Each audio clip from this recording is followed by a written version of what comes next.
আসসালামু আলাইকুম। সারাদিনের সংবাদে সবাইকে স্বাগত। অগ্রণী ব্যাংকের দুটি লকার থেকে শেখ হাসিনার ৮৩২ ভরি স্বর্ণের গয়না উদ্ধার করেছে এনবিআর। লকার জব্দ করা হয় আদালতের অনুমতিতে, কর ফাঁকি তদন্তের অংশ হিসেবে। ঘটনাস্থলে এনবিআর, দুদক ও বাংলাদেশ ব্যাংকের কর্মকর্তারা উপস্থিত ছিলেন। স্বর্ণের হিসাব আয়কর রিটার্নের সঙ্গে মিলানো হবে। রাষ্ট্রপতি ২০২৫ সালের গণভোট অধ্যাদেশ জারি করেছেন। আইন মন্ত্রণালয় অনুমোদিত গ্যাজেট প্রকাশ করেছে, যা উপদেষ্টা পরিষদ ২০ নভেম্বর অনুমোদন করেছিল। ত্রয়োদশ জাতীয় নির্বাচনের দিনই গণভোট আয়োজনের সিদ্ধান্ত নেওয়া হয়েছে। শাহজাহানপুরে এক নারী ও তার ২ সন্তানের মৃত্যু হয়েছে। পুলিশ তদন্ত চালাচ্ছে। স্থানীয়ভাবে ঘটনা শোক ও উদ্বেগ সৃষ্টি করেছে। নিহত নারীর স্বামীকে জিজ্ঞাসাবাদের জন্য হেফাজতে নেওয়া হয়েছে। রাজধানীর মহাখালী করাইল বস্তিতে ভয়াবহ আগুনে প্রায় ১৫০০ ঘর পুড়ে ছাই হয়ে গেছে। ফায়ার সার্ভিসের ১৯টি ইউনিট প্রায় ৫ ঘন্টা চেষ্টা করে আগুন নিয়ন্ত্রণে আনে।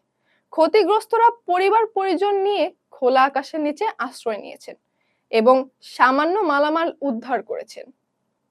রাজনৈতিক অনিশ্চয়তার কারণে বিদেশি ক্রেতারা ঢাকা সফর স্থগিত বা বাতিল করছে।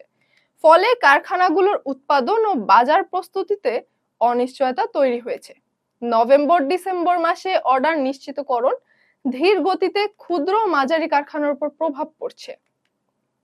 ইসি আবুল ফজল মোহাম্মদ সানাউল্লাহ জানিয়েছেন, ত্রয়োদশ জাতীয় সংসদ নির্বাচনের তফসিল খুব শীঘ্রই ঘোষণা হবে। ডিসেম্বর মাসের প্রথমার্ধেই যে কোনো একদিন তা হতে পারে। নির্বাচনের প্রস্তুতি অনুযায়ী তফসিল ঘোষণার বিষয়টি চূড়ান্ত পর্যায়ে রয়েছে। সিইসি এএমএম নাসির উদ্দিন বলেছেন, তফসিল ঘোষণার পর আইন শৃঙ্খলা আরো ভালো হবে। প্রতিটি বাহিনী দায়িত্ব পালনে অঙ্গীকারবদ্ধ। নির্বাচনের ঝুঁকিপূর্ণ এলাকায় আলাদা ব্যবস্থা নেওয়া হবে। নির্বাচন প্রতিহত করলে কঠোর ব্যবস্থা নেওয়া হবে। টিউলিপ সিদ্দিকের বিচার প্রক্রিয়া নিয়ে ব্রিটিশ আইনজীবীদের সমালোচনা। যুক্তরাজ্যের শীর্ষ আইনজীবীরা টিউলিপ সিদ্দিকের বিরুদ্ধে বাংলাদেশের চলমান মামলাকে অন্যায্য সাজানো উল্লেখ করেছেন। তারা অভিযোগ করেন, সিদ্দিক অভিযোগ ও প্রমাণাদি জানতেও পারেননি এবং আইনজীবী নিয়োগেও বাধা পেয়েছেন।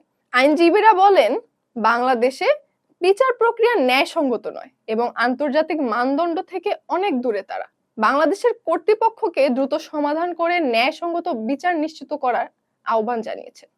পঞ্চগড়ে হিমেল হাওয়ার সঙ্গে শীত কাঁপিয়ে দিচ্ছে মানুষকে।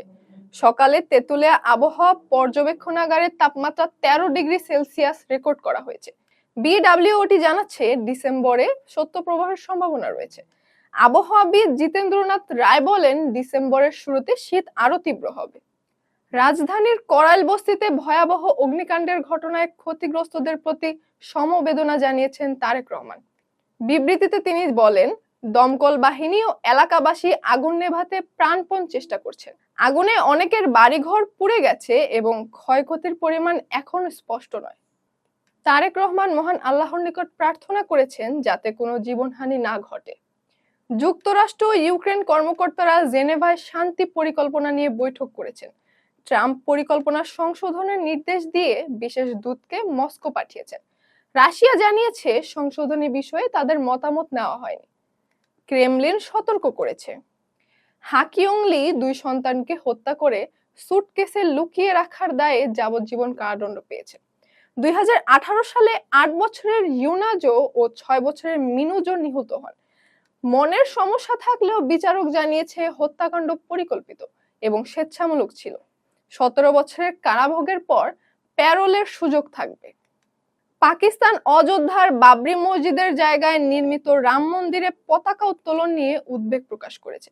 পাকিস্তানের পররাষ্ট্র মন্ত্রণালয় মন্তব্য করেছে, এটি ভারতের সংখ্যালঘুদের প্রতি বৈষম্যমূলক আচরণের পরিচায়ক। মুখপাত্র বলেন, মুসলিম ধর্মীয় ও সাংস্কৃতিক ঐতিহ্য ধ্বংসের প্রক্রিয়া চলছে। তিনি আন্তর্জাতিক সম্প্রদায়কে ইসলামী ঐতিহ্য রক্ষা ও সংখ্যালঘুর অধিকার সুরক্ষায় সক্রিয় হওয়ার আহ্বান জানান। চীনে সাংহাই বিমানবন্দরে ৩ ঘন্টা আটকে রাখা হয় পেমা ওয়াং থংডককে। চীনা কর্মকর্তারা তার ভারতীয় পাসপোর্ট গ্রহণ করেননি, কারণ জন্মস্থান হিসেবে অরুণাচল লেখা ছিল। তিনি বলেন, ভারতের যে কোনো পদক্ষেপ তার ব্যক্তিগত স্বার্থের জন্য নয়, বরং সকল ভারতীয়দের স্বার্থে হবে। পেমা জোর দিয়ে বলেছেন, ভারতীয়রা একসাথে দাঁড়ানো উচিত এবং তিনি ট্রোলকারীদের সঙ্গে কোনো কথোপকথন জড়াবেন না। ম্যানচেস্টার সিটি লেভারকুসেনের কাছে 2-0 গোলে হেরে গুরুত্বপূর্ণ 3 পয়েন্ট হারিয়েছে। চেলসি 3-0 গোলে বার্সেলোনাকে হারিয়ে গ্রুপ পর্বে শেষ 16-এ ওঠার সম্ভাবনা নিশ্চিত করেছে। ম্যাচে 18 বছর বয়সী এস্তেভাও দুটি অসাধারণ গোল করেন। বার্সেলোনা 10 জনে পড়ে হারের মুখে পড়েছে। এতক্ষণ সাথে থাকার জন্য ধন্যবাদ।